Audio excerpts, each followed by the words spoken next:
Oh, this is a big one. Following the success of a Dial-A-Breakfast with Bruce Lee, the telephone company has now added this, Dial-A-Breakfast with Chuck Norris.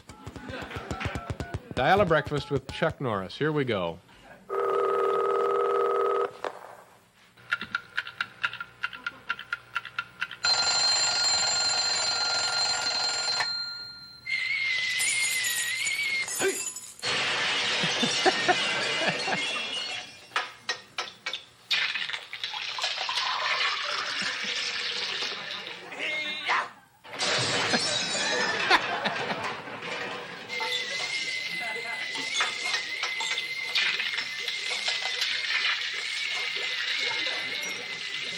Okay, that's Dial-A-Breakfast with Chuck Norris.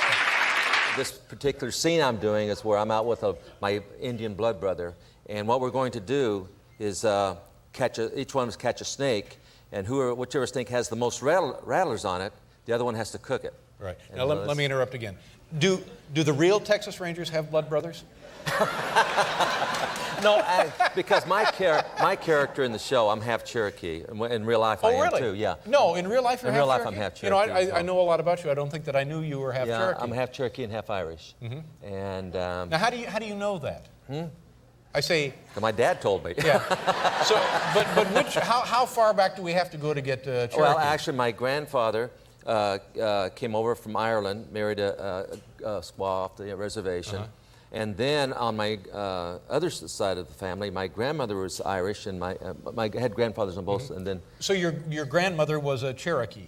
Mm-hmm. Wow. A full-blooded Cherokee. Yeah. And do you know a lot about the life and the history and the lore of the Cherokee in this country? Not a lot. Yeah. I mean, you know, again, a lot of with Walker, we do a lot of Indian type. Well, you Native should American try to work shows. that into the show. Well, actually, the show I'm talking about. Yeah, your blood brother. Yeah. Deals with my blood brother. Yeah, right. Now, when you see this, we're going to show this to you. Chuck, have you explained it that you got to catch the rattlesnakes? Yeah, right. Yeah. Okay. Now we're going to show the real one first, and then the one. Yeah, right. Yeah. What we're doing here, again, like I said, is catching the rattler. Well, with the actor, the one that plays my blood brother, they just handed him the snake. Right. You know, so you hang on to the snake, but you with me, I had to go grab down it. and actually because snatch it off the ground. You're Walker, Texas Ranger. Well, they want to see me do it. Exactly. Sure. Here we go. Take a look at this.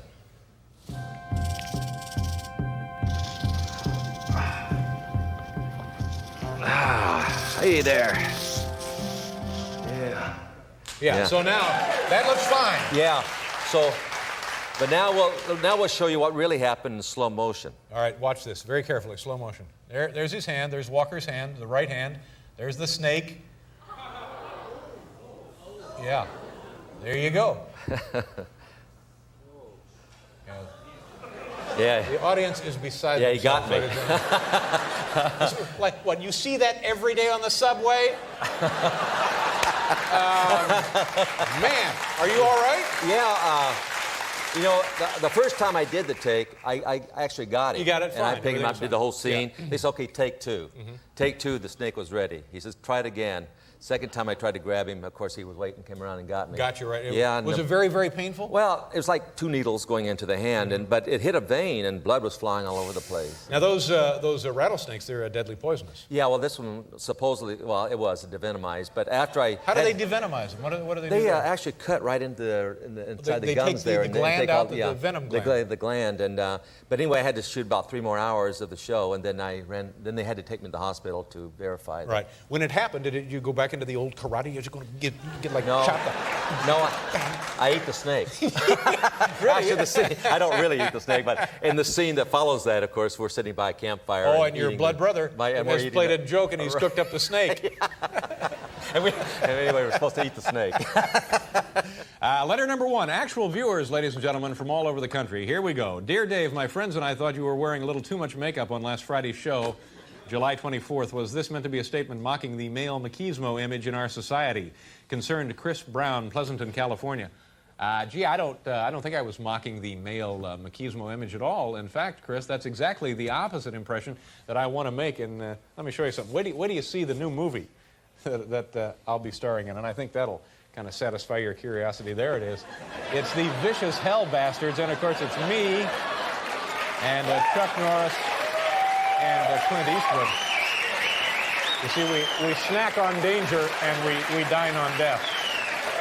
Snack on We snack on danger. That's right. We snack on danger, and then we dine on death. We have the mostest fun here, don't we? Here in TV Is land. it as fun as it looks? Yeah. That's what I It's want. much more fun. It's More much fun. more fun. Yeah. All right, let's get over here so they can see it.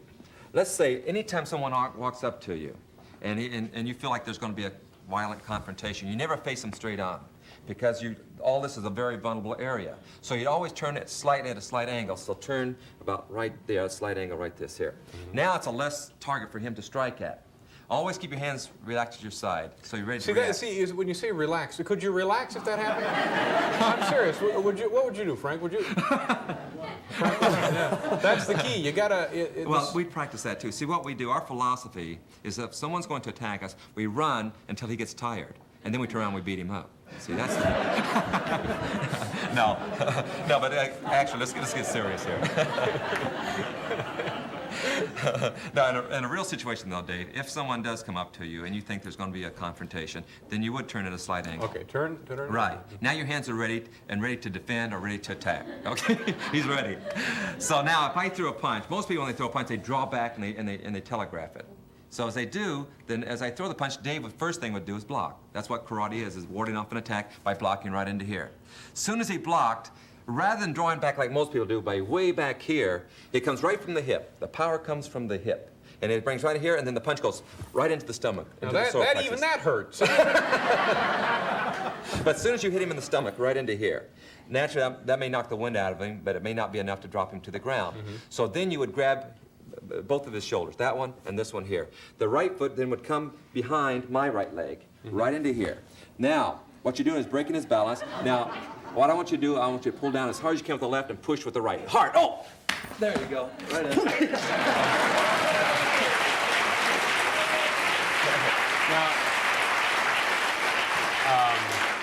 But a woman, now I guess you and I weigh similar weights. But could a woman, say, who weighs maybe 50 or 60 pounds lighter than a thug? You see, a woman has an advantage that we don't have. A thug expects the woman to either scream, scratch, things like this here. He is not ready for her to retaliate in a very aggressive manner. And when a woman learns the martial arts and a guy comes up, first of all, the main thing you must develop is an awareness of what's going on around you. That's the key thing in anything. In the martial arts, it teaches you to be aware of situations around you. 90% of the time you can get out of a situation if you're aware of what's going on. But most people walk with blinders on, and they walk right into a situation. But if a woman is accosted, a guy will generally, he'll attack. If she knows how to use the different parts of her body as a weapon, it's very, very effective. If a man walks up and starts to grab you by the throat or whatever it may be, there's many parts, the knee to the groin, elbow to the jaw, many situations. Can we show something here real quick? Sure, yeah. Well, first of all, okay, it's a woman, a guy grabs right in here. Well, first thing you do is you knee him. As soon as you knee him, then you come up here and grab him right by the hair and then take him right to the ground.